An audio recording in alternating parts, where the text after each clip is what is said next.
Selama berabad-abad, wilayah Nusantara didominasi oleh pengaruh Hindu-Buddha. Kerajaan-kerajaan besar yang kita kenal seperti Kerajaan Majapahit dan Sriwijaya, adalah kerajaan yang beragama Hindu atau Buddha. Lalu kenapa setelah abad 14, pengaruh Hindu-Buddha digantikan oleh agama Islam? Bahkan saat ini, Indonesia menjadi negara dengan penganut agama Islam terbesar di dunia. Di video ini, kita akan membahas kenapa dan bagaimana agama Islam menjadi agama yang dominan di Indonesia.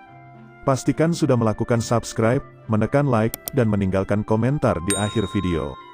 Islam menyebar ke wilayah Asia Tenggara dengan cara yang berbeda dari penyebaran Islam di bagian dunia yang lain. Islam datang ke Asia Tenggara tanpa adanya penaklukan politik besar, tidak dibawa oleh barisan-barisan tentara sebuah kerajaan, tapi dengan kapal-kapal para pedagang. Islam terbawa ke Asia Tenggara bersama dengan sutra, rempah-rempah, dan bahan-bahan dagangan yang lain. Islam tersebar ke Nusantara juga lumayan telat, sekitar 600 tahun setelah kemunculannya. Bisa saja Islam mulai tersebar sebelum itu, tapi bukti fisik tertua tentang kehadiran pengaruh Islam di Indonesia, berasal dari abad ke-13, yaitu batu nisan dari raja yang bertuliskan nama dalam bahasa Arab. Pada abad 13, para pemimpin politik lokal beragama Islam dapat dipastikan sudah ada di Nusantara. Islam sendiri pastinya sudah mulai masuk jauh sebelum itu. Bukti lainnya yang cukup kuat adalah catatan dari penjelajah Italia, Marco Polo. Ia sempat singgah di Samudra Pasai pada abad ke-13 dan menulis adanya kerajaan-kerajaan yang dipimpin oleh Raja Muslim. Jauh sebelumnya, Islam sudah berekspansi keluar Jazirah Arab sejak abad 8 Masehi. Islam sudah menyebar ke seluruh Afrika Utara, bahkan menyeberang ke Andalusia Spanyol. Di sisi berbeda, Islam juga sudah menyebar ke Persia dan sebagian wilayah Asia Selatan. Di Afrika Utara, Islam tersebar bersama dengan invasi politik dinasti Umayyah. Sementara itu di Asia Selatan, Islam datang bersama pergerakan militer dinasti Ghaznawi dan dinasti Mughal. Tapi, di Nusantara Islam datang dengan cara yang sangat berbeda. Awal bukti yang secara pasti menunjukkan Islam sudah masuk di Nusantara, adalah batu nisan dari Sultan Malikus Saleh, seorang penguasa lokal dari Kerajaan Samudera Pasai di ujung barat Pulau Sumatera. Batu nisan ini berasal dari masa abad ke-13, apa yang terjadi pada abad tersebut? Kenapa ini jadi titik awal, di mana pengaruh Islam akan menggantikan dominasi Hindu-Buddha di sebagian besar kerajaan Nusantara? Tulisan pada batu nisan Sultan Malikus Saleh, dibuat dengan gaya Gujarat. Hal ini berarti persebaran Islam awal di Nusantara memiliki hubungan dengan Gujarat. Para pedagang dari Gujarat memang dikenal memiliki daya jelajah yang tinggi. Mereka tidak takut mengambil resiko berlayar ke tempat yang jauh seperti Sumatera. Di antara pedagang-pedagang Gujarat, pasti ada yang beragama Islam, dan ikut menyebarkan agama Islam dalam perjalanan dagang mereka. Selain Gujarat, Yaman juga diyakini memiliki pengaruh besar dalam penyebaran Islam ke Nusantara. Komunitas-komunitas Arab Yaman di Nusantara sudah ada sejak lama. Migrasi orang-orang Yaman kemungkinan disebabkan oleh pergolakan politik yang terjadi di wilayah Arab. Kemunculan Samudra Pasai sebagai sebuah kerajaan Islam di Sumatera, pastinya semakin mendorong persebaran Islam terus ke arah timur. Pada abad 14, Samudra Pasai mencapai masa kejayaan mereka, di mana mereka menguasai jalur perdagangan penting di Selat Malaka. Dari Samudra Pasai, Islam menemukan jalannya untuk masuk ke Pulau Jawa. Pada abad 13 dan 14, invasi bangsa Mongol juga menimbulkan kehancuran bagi kerajaan-kerajaan Islam di Timur Tengah. Akibatnya, banyak para pedagang dan ulama yang bermigrasi ke selatan ke wilayah India.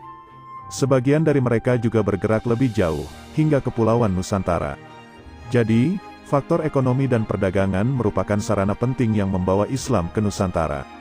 Wilayah Indonesia terdiri dari pulau-pulau kecil yang terpisah dari daratan utama benua Asia. Wilayah daratan yang kecil, juga tentu saja berarti lahan pertanian yang kecil.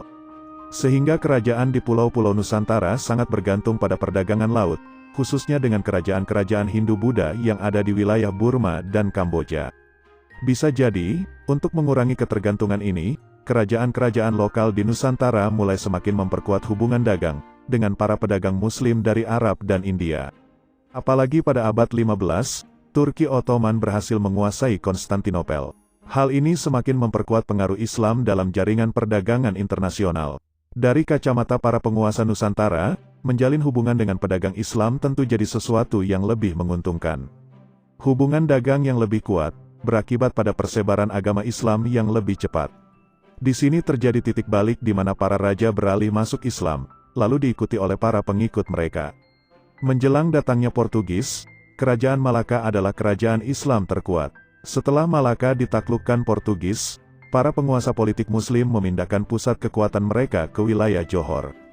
Di Sumatera, kerajaan Aceh muncul sebagai kerajaan Islam terkuat Nusantara pada masanya. Johor dan Aceh secara terus-menerus berperang dengan Portugis. Disinilah faktor agama Islam ikut bermain, karena Portugis sendiri adalah kerajaan Katolik. Orang-orang Portugis sudah sekian lama berperang dengan orang Islam di Afrika dan Timur Tengah. Perang dengan kerajaan Aceh dan Johor dinilai sebagai kelanjutan dari perang-perang sebelumnya. Kerajaan Aceh sendiri menjalin aliansi dengan kekuatan politik Islam paling kuat di dunia, yaitu Turki Ottoman. Jadi, meskipun perang ini adalah perebutan kekuasaan politik dan ekonomi, pengaruh agama juga cukup terlihat. Konflik antara Portugis dengan kerajaan Islam di Sumatera yang terjadi pada abad 16 dan 17, turut membuat Islam tersebar ke seluruh wilayah pesisir Sumatera. Di Pulau Jawa sendiri, abad 16 dan 17 adalah masa penuh kekacauan dan konflik antar kerajaan lokal. Setelah hilangnya pengaruh kerajaan Majapahit, terjadi masa kekosongan kekuasaan, tidak ada lagi kerajaan yang benar-benar memiliki pengaruh dominan. Dalam berbagai konflik ini, kerajaan-kerajaan bercorak Islam menggantikan kerajaan bercorak Hindu. Selain Pulau Jawa, Islam juga tersebar ke pulau-pulau bagian timur. Rangkaian dari hubungan perdagangan, hingga dinamika politik antar kerajaan selama berabad-abad, mengakibatkan Islam tersebar dari pulau ke pulau, mengubah Nusantara menjadi wilayah yang didominasi oleh penganut agama Islam. Hal itu terus berlangsung hingga masa sesudahnya. Sebelumnya kita lebih fokus pada kegiatan perdagangan dan dinamika politik, tapi masih ada beberapa aspek lain, yang juga menyebabkan dominasi agama Islam di Nusantara. Yang pertama adalah jalan masuknya Islam dengan cara yang relatif damai, membuat Islam dapat diterima secara lebih luas. Tidak ada dendam yang timbul antara penganut Islam dengan penganut agama-agama sebelumnya. Keadaan yang berbeda terjadi di India, meskipun Islam datang lebih cepat dan memperoleh penganut yang besar. Islam di India tidak dapat menggeser dominasi agama Hindu. Islam masuk secara masif ke India melalui invasi dinasti militer Ghaznawi, dinasti Mughal, dan lain-lain. Invasi ini menghasilkan konflik dan kekerasan, jadi meskipun Islam berhasil masuk dan tersebar, dendam dan sisa-sisa dari konflik tetap mengakar antara penganut Islam dengan penganut Hindu. Faktor nomor 2 adalah faktor bahasa. Selama berabad-abad bahasa Melayu menjadi bahasa yang mempersatukan berbagai etnis di Nusantara. Bahasa Melayu sendiri sangat banyak menerima pengaruh Islam. Pada masa kejayaan Samudra Pasai dan Malaka, penulisan bahasa Melayu berubah dari abjad India menjadi abjad Arab. Faktor ketiga adalah kedalaman nilai Hindu yang belum mengakar kuat seperti di India. Agama Hindu telah dominan di India selama ribuan tahun.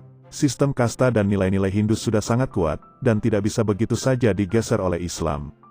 Berbeda dengan di India, pengaruh Hindu di Nusantara belum sekuat itu. Terima kasih sudah menonton video ini. Kalau kalian suka dengan video-video tentang sejarah, pastikan sudah melakukan subscribe dan menonton video-video lain di channel ini.